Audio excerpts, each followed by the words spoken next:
আজ আমি আপনাদেরকে ঘুরে দেখাবো ফরিদপুর সুগার মিল। এটা আমাদের বাড়ি থেকে একদমই কাছে।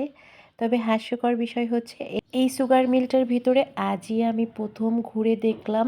একদম ভেতরে ঢুকে বাহিরে অনেক আশা হয়, কারণ সুগার মিলের পুরো এরিয়াটা ফটো সেশন করার জন্য সুন্দর একটা জায়গা, কিন্তু ভেতরে আজই ফার্স্ট টাইম। তো আমি যেহেতু একটু ঘুরলাম, আপনাদের সাথেও শেয়ার করলাম ভেতরে কি কি আছে।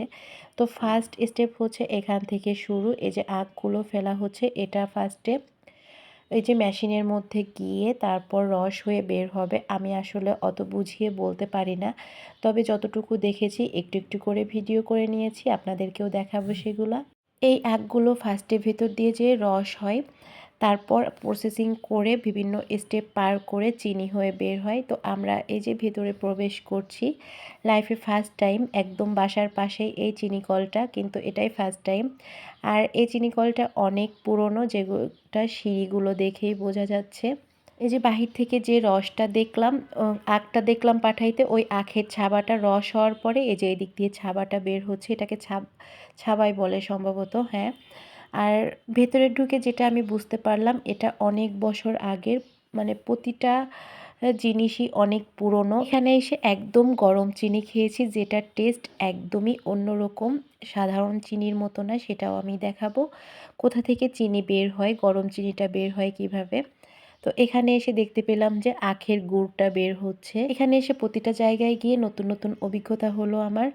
তো এই যে এভাবে করে গুড়টা বের করছে, আমাদেরকে দেখাচ্ছিল, বিভিন্ন প্রসেস দেখাচ্ছিল। তারপর দেখেন ওই যে দেখাচ্ছে, আমি একটু জুম করে দেখাই, এগুলো হচ্ছে পাটালি, আখের পাটালি, একদম পিওর পাটালি ছিল এটা। আখের যে পাটালি হয়, এটা আমি আজকে ফার্স্ট জানলাম। মানে আখের গুড় অনেক খাই, শরবত খাওয়া হয়, কিন্তু আখের পাটালি যে হয় এটা আমি আসলে আগে জানতাম না। অনেকে হয়তো আমাকে বোকাও ভাবতে পারেন।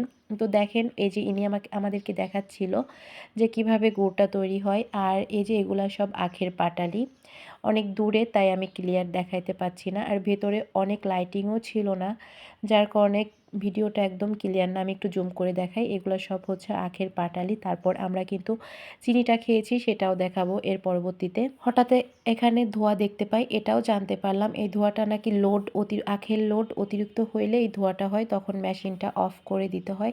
আসলে আমরা প্রতিটা জায়গায় ঘুরতে যেয়ে কিন্তু নতুন নতুন অভিজ্ঞতা নিতে পারি, কিছু হইলেও জানা যায়।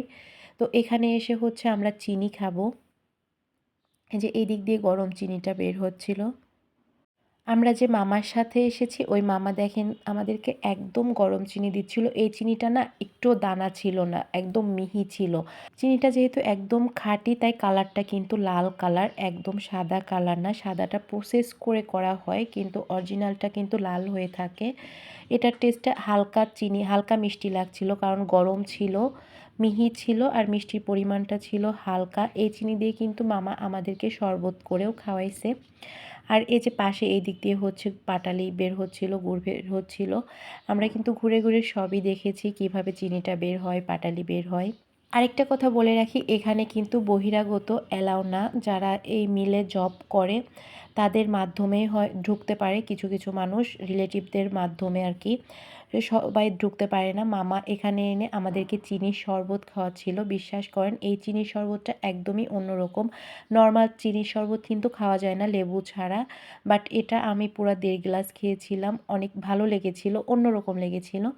তো ঘোরাঘুরি শেষ করে আমরা বাইরে বের হয়েছি। আর বাহিরে কিন্তু ওই দিন পুরা শৈত্যপ্রবাহ ছিল, প্রচুর ঠান্ডা ছিল। আর ফার্স্টেই বলেছিলাম এখানে ফটোশ্যুট করার মতো জায়গা আছে, পুরা এরিয়াটা কিন্তু ফটোশ্যুট করার মতোই জায়গা। আমাদের প্রোগ্রামের সময়ও আমরা এখানে এসে ফটোশ্যুট করেছিলাম, ভিডিও করেছিলাম। এদিকে সবাই আসতে পারে, কিন্তু একদম ভেতরটা সাধারণ পাবলিক অ্যালাউ না, মানে কিছু মানুষের মাধ্যমে ঢুকতে পারে, কিন্তু চাইলেই ঢোকা যায় না। তো ঘোরাঘুরি শেষ আমাদের, আর আজকের ভিডিওটাও এই পর্যন্তই। আল্লাহ হাফেজ।